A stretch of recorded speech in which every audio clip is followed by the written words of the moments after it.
മക്കളൊക്കെ സ്കൂളിലും അംഗനവാടിയിലൊക്കെ പോയതിന് ശേഷം ഞാൻ വേഗം കുളിക്കാൻ കയറി കേട്ടോ. അല്ലെങ്കിൽ കുളിക്കുമ്പോൾ പിന്നെ എന്നും ഞാൻ കുളിക്കുമ്പോൾ ഉച്ചയാവും കേട്ടോ. ഇങ്ങനെ പ്രഗ്നൻ്റ് ആയിരിക്കുമ്പോൾ നേരത്തെ കുളിക്കാമല്ലോ എന്ന് വിചാരിച്ചിട്ടാണ്. കുളി മാത്രമേ കഴിഞ്ഞിട്ടുള്ളൂ, വേറെ പണികളൊന്നും കഴിഞ്ഞിട്ടില്ല.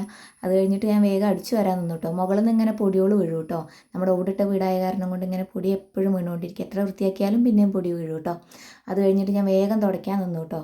നമുക്കിവിടെ ഹാളും 2 റൂമും. മുകളിൽ റൂമുണ്ട്, അത് നമ്മൾ ഉപയോഗിക്കാറില്ല കേട്ടോ. ഞാനിപ്പോൾ പ്രഗ്നൻ്റ് ആയ കാരണം കൊണ്ട് ഞാൻ സ്റ്റെപ്പ് കയറാറില്ല. ഏട്ടൻ ഉണ്ടാകുമ്പോൾ ഏട്ടനെയും കൊണ്ട് തുടപ്പിക്കും കേട്ടോ. ഞാൻ റൂമും ഇപ്പോൾ താഴെ 2 റൂമും ഹാളും പിന്നെ സിറ്റ് ഔട്ടും തുടച്ചിട്ടാൽ ഒരു വൃത്തിയായല്ലോ. സിറ്റ് ഔട്ടൊക്കെ നല്ല വൃത്തിയായിട്ട് കിടക്കുമ്പം ഒരു സമാധാനമാണ് കേട്ടോ. മക്കൾ വരുന്നവരെങ്കിലും അങ്ങനെ വൃത്തിയായിട്ട് കിടന്നോളുമല്ലോ.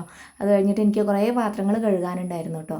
പാത്രം കഴുകിക്കൊണ്ടിരിക്കുമ്പോൾ ആ മഴ തുള്ളിയിടുന്നുണ്ടായിരുന്നു കേട്ടോ. അപ്പം ഞാൻ വേഗം പുറത്തിട്ട തുണികൾ ഞാൻ വേഗം എടുത്തു വെച്ചു കേട്ടോ. ഉള്ളതും കൂടെ നനയണ്ടല്ലോ. അങ്ങനെ ഞാൻ പാത്രം കഴുകലൊക്കെ കഴിഞ്ഞിട്ട് വേഗം കൊട്ടത്തളൊക്കെ നല്ല വൃത്തിയാക്കുമായിരുന്നു കേട്ടോ. കുറച്ച് കഴിഞ്ഞാൽ പഴയ പോലെ ആവും, എന്നാലും ഞാനൊരു സമാധാനത്തിന് വേണ്ടിയിട്ട് കൊട്ടത്തളൊക്കെ നല്ല കഴുകി വൃത്തിയാക്കുമായിരുന്നു കേട്ടോ. ആ സമയം കൊണ്ട് ഞാനവിടെ മെഷീനിൽ തുണികൾ ഇട്ടിട്ടുണ്ടായിരുന്നു കേട്ടോ. ഞാനത് വൃത്തിയാക്കുന്ന സമയം കൊണ്ട് അതും തിരുമ്പി കഴിയുമല്ലോ എന്ന് വിചാരിച്ചിട്ട്, വെയിൽ കിട്ടുമെന്നൊന്നും പറയാൻ പറ്റില്ല. എന്നാലും അത് കഴിഞ്ഞിട്ട് ഞാൻ പാത്രം കഴുകലൊക്കെ ഉണ്ട്, അതൊക്കെ നടുക്കി പെറുക്കി വെക്കുകയാണ് കേട്ടോ. എനിക്കിവിടെ പാത്രങ്ങൾ, ഈ കാണുന്ന പാത്രങ്ങൾ മാത്രമേ ഉള്ളൂ കേട്ടോ. അധികം പാത്രങ്ങളൊന്നും വാങ്ങിച്ചിട്ടില്ല. നമുക്കിനി പുതിയ വീടായിട്ട് പാത്രങ്ങളൊക്കെ വാങ്ങിക്കാനാണ് കേട്ടോ. അപ്പോൾ അതൊക്കെ ഇങ്ങനെ അടുക്കി പെറുക്കി വെക്കുകയായിരുന്നു. ഇത് ഇപ്പം തന്നെ എടുക്കും കേട്ടോ. പാത്രങ്ങൾ കുറവായ കാരണം കൊണ്ട് തന്നെ ഇതിങ്ങനെ എടുക്കും വയ്ക്കും അങ്ങനെയാണ് കേട്ടോ. കഴുകും പിന്നെ എടുക്കും, അങ്ങനെയാണ്. അത് കഴിഞ്ഞിട്ട് ഞാൻ മുടിയൊക്കെ ഒന്ന് പിന്നെ ഇടാലോ എന്ന് വിചാരിച്ചു കേട്ടോ. രാവിലെ അങ്ങനെ കെട്ടി വെച്ചതായിരുന്നില്ലേ. പുറത്ത് പോയിട്ട് മുടിയൊക്കെ ഒന്ന് കെട്ടി തീർത്തു. ഞാൻ മുടി വെട്ടിയതായിരുന്നു കേട്ടോ. മുടിയൊക്കെ ഒന്ന് കെട്ടി തീർത്തിട്ട് വൃത്തിയാക്കി കേട്ടോ. അപ്പോഴത്തേനും എനിക്ക് നന്നായിട്ട് വിശക്കുന്നുണ്ടായിരുന്നു കേട്ടോ. അപ്പോൾ ഞാൻ പഴം നെയ്യിലിങ്ങനെ വഴറ്റിയിട്ട് അതിൽ ബദാം, പിസ്ത, പംകിൻ സീഡ് അങ്ങനെ കുറച്ച് ഇതൊക്കെ ഇട്ടിട്ട് കഴിക്കാൻ കേട്ടോ. പ്രഗ്നൻ്റ് അല്ലേ, കഴിക്കുന്നത് നല്ലതല്ലേ എന്ന് വിചാരിച്ചിട്ടാണ്. നട്ട്സ് ഒന്നും വെറുതെ കഴിച്ചാൽ ഞാൻ കഴിക്കില്ല കേട്ടോ, അതുകൊണ്ടാണ്. ഇത് കഴിഞ്ഞിട്ട് എനിക്ക് മീൻ ഉണ്ടാക്കാനുണ്ടായിരുന്നു കേട്ടോ. അയില കിട്ടിയിട്ടുണ്ടായിരുന്നേ. അപ്പം ഞാൻ അയിലൊക്കെ നേരാക്കി, ഇതിനി കറി വയ്ക്കും വേണം, പൊരിക്കും വേണം കേട്ടോ. അത് ഒക്കെ നേരാക്കി എടുക്കുമായിരുന്നു കേട്ടോ.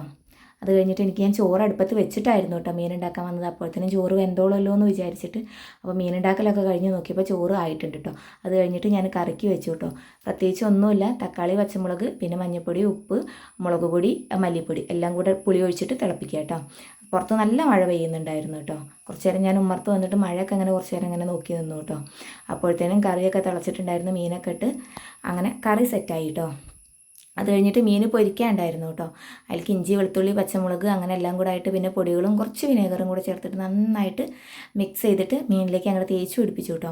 കുറച്ച് നേരം അങ്ങനെ ഇരിക്കട്ടെ, ഒരു 10 മിനിറ്റ് അങ്ങനെ ഇരുന്നതിന് ശേഷം ഞാൻ നന്നായിട്ട് പൊരിച്ചെടുത്തു കേട്ടോ. അത് പിന്നെ ഒരു ബീട്രൂട്ടും 2 ക്യാരറ്റ് അങ്ങനെ എന്തോ ഉണ്ടായിരുന്നു കേട്ടോ. അതെടുത്ത് ഞാൻ ഉപ്പേരിയും വെച്ചു കേട്ടോ. അങ്ങനെ ഞാനതെല്ലാം കൂടെ കൂട്ടിയിട്ട് കഴിക്കുകയാണ് കേട്ടോ. ആ ബാക്കിലിരിക്കുന്ന കുപ്പികൾ ബോട്ടിലായിട്ട് ചെയ്യാൻ വേണ്ടിയിട്ട് ഞാൻ കൊണ്ടുവന്ന് വെച്ചതായിരുന്നു. മടി കാരണം കൊണ്ട് ഒന്നും ചെയ്തിട്ടില്ല കേട്ടോ.